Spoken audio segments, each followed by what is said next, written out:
Master minds commerce చదవాలనుకునే 10th inter విద్యార్థుల తొలి ఎంపిక.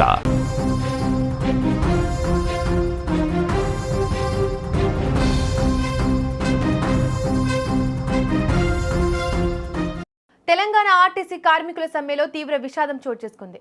సమస్యలు పరిష్కరించాలంటూ నిన్న ఆత్మహత్యయత్నం చేసిన నర్సంపేట ఆర్టీసీ డ్రైవర్ శంకర్ గౌడ్ మృతి చెందారు.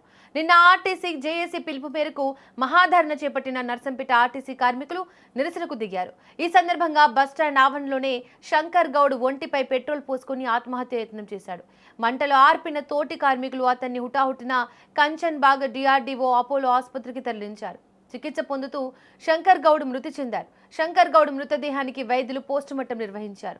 అనంతరం అతని పార్థివ దేహాన్ని కుటుంబ సభ్యులు వారి స్వగ్రామం ఖానాపురం మండలం ముత్తోజిపేటకు తరలించారు. కాగా శంకర్ గౌడ్ కు భార్య లత, కుమారుడు హేమంత్, కుమార్తె శ్యామిలి ఉన్నారు. శంకర్ గౌడ్ మృతితో నేడు ఉమ్మడి వరంగల్ జిల్లా బంద్ కు ఆర్టీసీ జేఏసీ పిలుపునిచ్చింది. మరోపక్క నిన్న ఆసుపత్రిలో శంకర్ గౌడ్ చికిత్స పొందుతుండగా ఆయన కుటుంబ సభ్యులను మంత్రి పొన్నం ప్రభాకర్ పరామర్శించారు. శంకర్ గౌడ్ ఇలా చేయడం దురదృష్టకరమని, శంకర్ గౌడ్ కుటుంబానికి ప్రభుత్వం అండగా ఉంటుందన్నారు.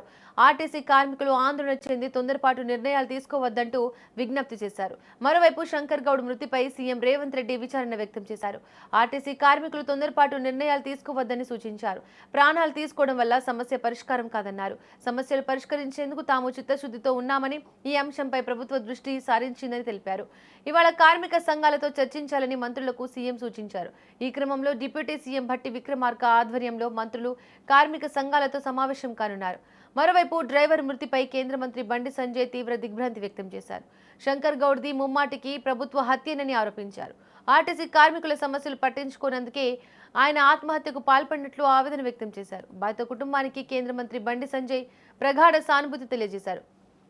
ఇదిలా ఉంటే శంకర్ గౌడ్ మృతితో వరంగల్ జిల్లాలో టెన్షన్ వాతావరణం నెలకొంది. ఆర్టీసీ జేఏసీ ఉమ్మడి వరంగల్ జిల్లా బంద్ కు పిలుపునిచ్చింది. దీంతో అవాంఛనీయ ఘటనలు జరగకుండా పోలీసులు భారీగా మోహరించారు. హనుమకొండ డిపో ముందు కార్మికులు, ప్రతిపక్ష పార్టీలు భారీ ధర్నా చేపట్టారు. ఇవాళ నర్సంపేటలో శంకర్ గౌడ్ అంత్యక్రియలు జరగనున్నాయి. ఈ అంతిమ సంస్కారాల్లో ఉమ్మడి జిల్లా కార్మికులతో పాటు రాష్ట్ర జేఏసీ నాయకులు పెద్ద ఎత్తున పాల్గొననున్నారు.